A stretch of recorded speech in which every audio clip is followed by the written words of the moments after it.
A-Cookie Meat Cutting, the Bald Bandit. B is for big box. The detective looked at three friends. Well, tell you what, if you find the kid who filmed that robber, get with it. There'll be a nasty word if you hand it over. How much? Josh asked. How about $100 for each of you? $100? Screamed Ruth Rose. The detective pulled out a small pad and a pencil, wrote something, and ripped it off the page. His red phone number. Call me if she gets that with you. Then closed the door behind and Ruth Rose. $100 each. Be rich! Chapter 1. Dink slipped the plastic tags into his mail. He was a scary friend. Face at his best friend, Josh Pinto. He made a scary face at his best friend. Do I look like a vampire?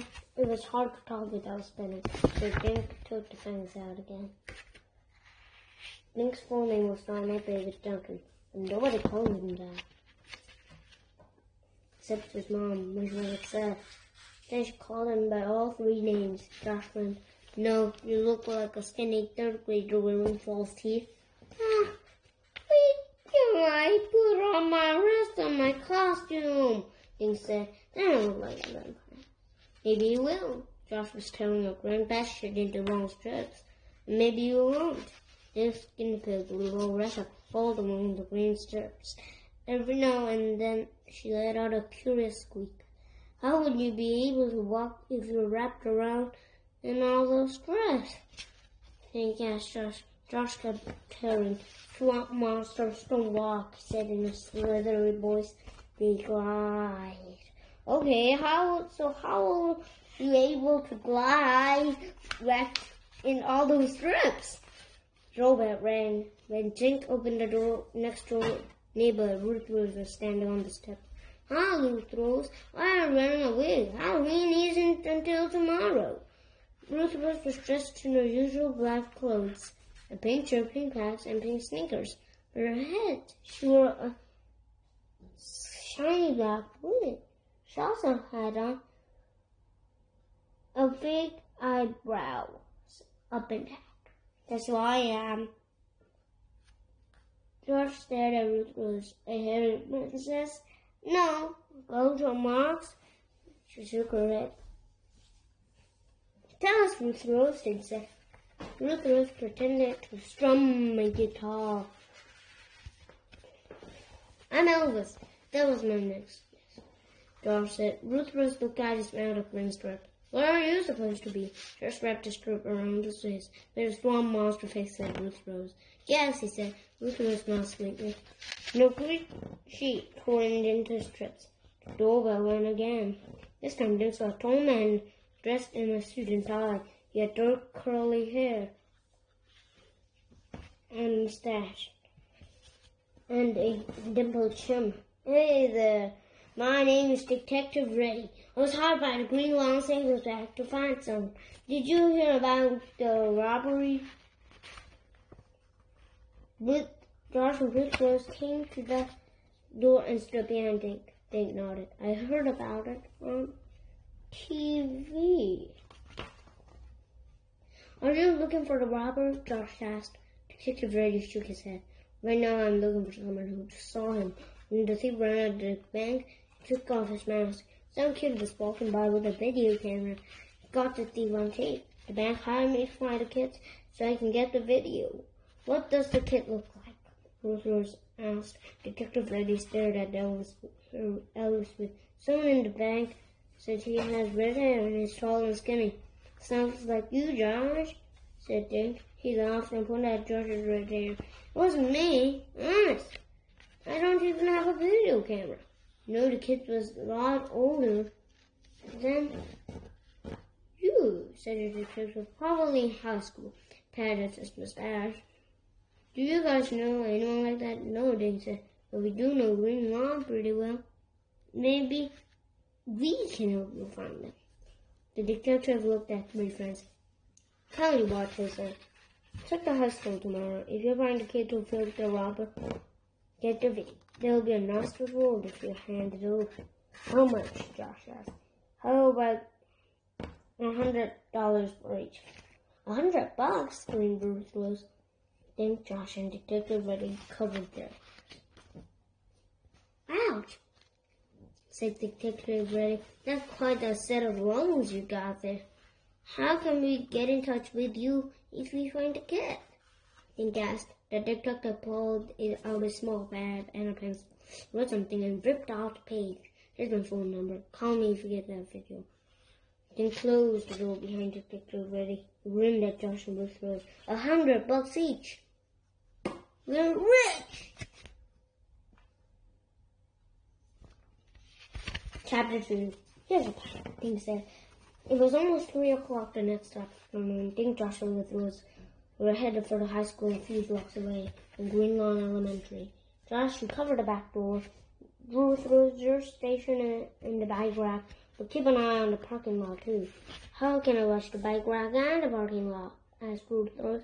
Watch with one each eye, Josh said, grinning. Watch your station, Ruth Rose asked. Why are you watching the front door? If anyone sees a skinny redhead, stop him and yell. Ruth Rose laughed. Stop him and yell. He'll think I was crazy and run away. She's right, Josh said. Jing scratched his thick blonde hair. Okay, I don't yell.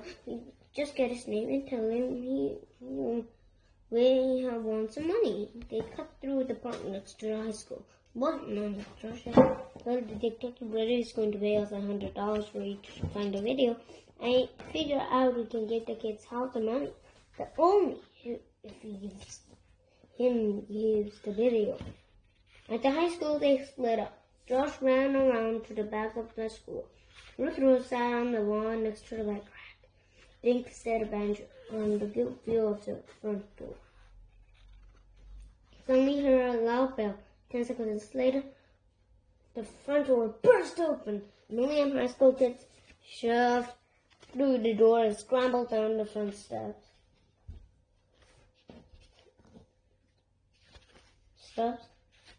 Then stood on the bench so he wouldn't get trampled. I was looking for red hair, but it wasn't easy to spot. Some of the kids had hats on, some of the jackets or sweaters with the hoods pulled up. Sometimes they couldn't even tell a kid was a boy or a girl. Tommy spotted a tall guy with red hair. Dink jumped off the bench and ran after him. Excuse me, Dink said, trying to catch his breath. Who are you? The redhead asked.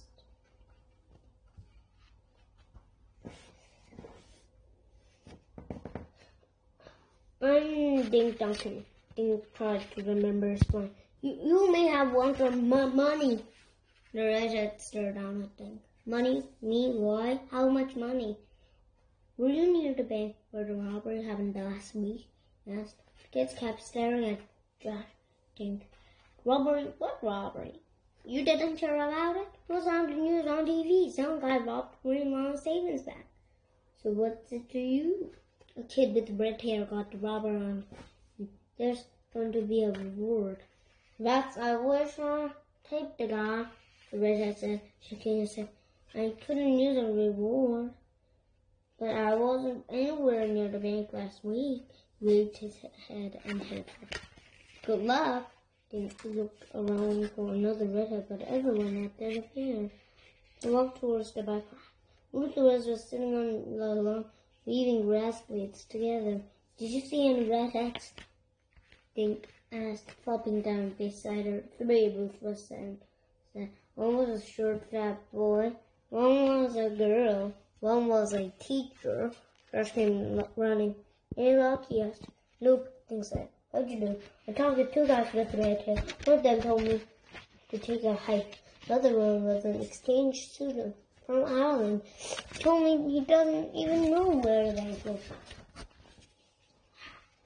Great, Dink said. This just struck out.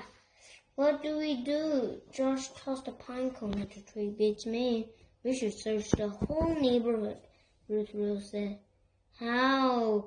Dink asked. Ruth stood up and dusted off her shorts.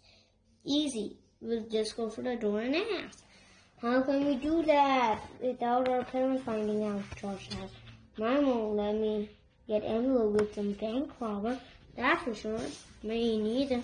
So how do we explain why they're not wandering around, knocking on everyone's doors? Come on, guys, Ruth Rose said. Think about it. What's tonight, Josh? Dink and Josh looked at each other. Halloween! Chapter 3. Dink put hair in his plastic mask. Dink looked like Dracula. His mom had made him a cape for an old black raincoat. He tied the cape around his neck just as the doorbell rang. A strange creature stood on his porch. The thing was wrapped in green cloth. Tufts of red hair poked out at the top. Large black high tops stuck out at the bottom. How do I look? The thing asked.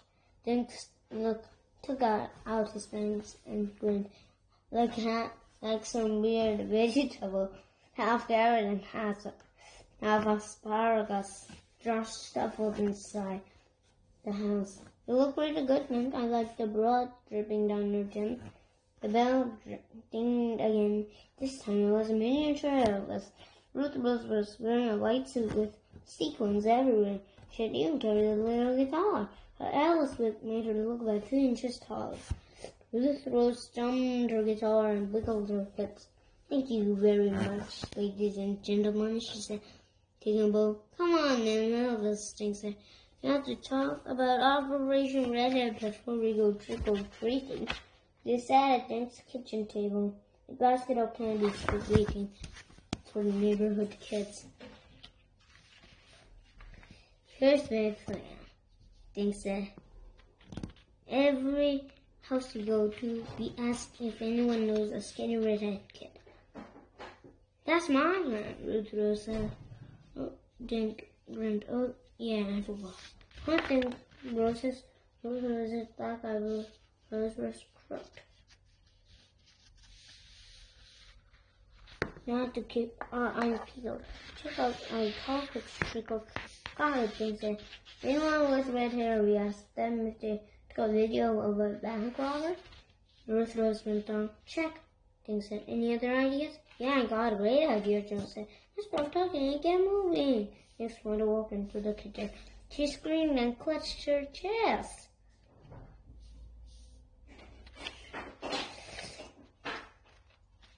Oh my goodness, monsters in my kitchen! Ruth Rose stood up. I'm not a monster, Mr. Duncan. I'm Elvis. This morning adjusted Ruth Rose's left eyebrow. I know, honey, you make a great Elvis, but those other two! She shuddered and made a terrified face. We're going now, Mom. Dink filled the plastic bags over his teeth, handed Josh a paper bag and took one for himself. Please be back in 2 hours, his mother said. Dad and I will have some kidder and donuts for you. The 3 kids took a different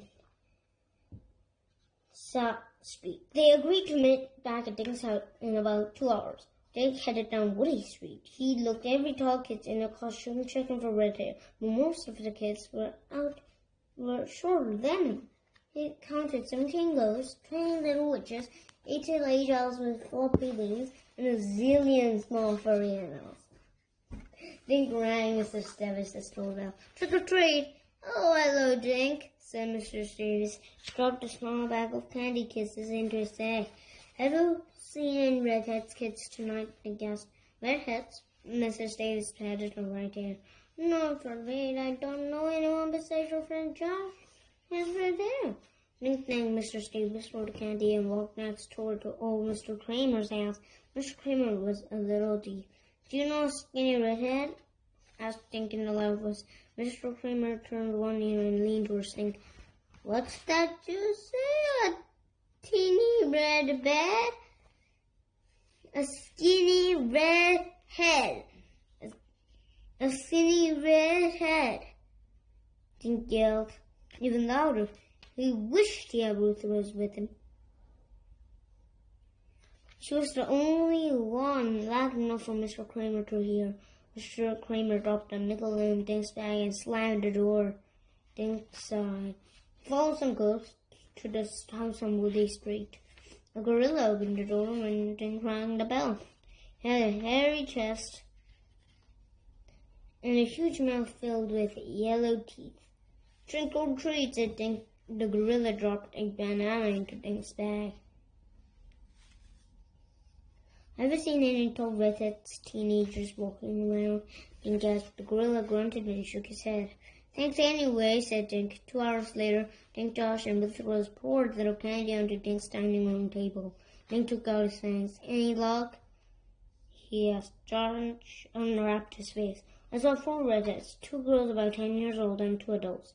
The one I talked to saw a skinny redhead in high school. The rescuers took off a wig and eyebrows and dropped him into a plastic jack-o'-lantern." "Same here," she said, slumping in her chair. "Nobody knew the right redhead." "I asked everybody." Josh ripped open a miniature bag of M&Ms. "I really wanted the $100, he said. "Maybe we should just forget it." "Gave up after just 2 days? No way, you guys." Then climbed up on the table. Scratch escaped around his face so his eyes showed. In his best Count Dracula voice, he said, "We will never give up."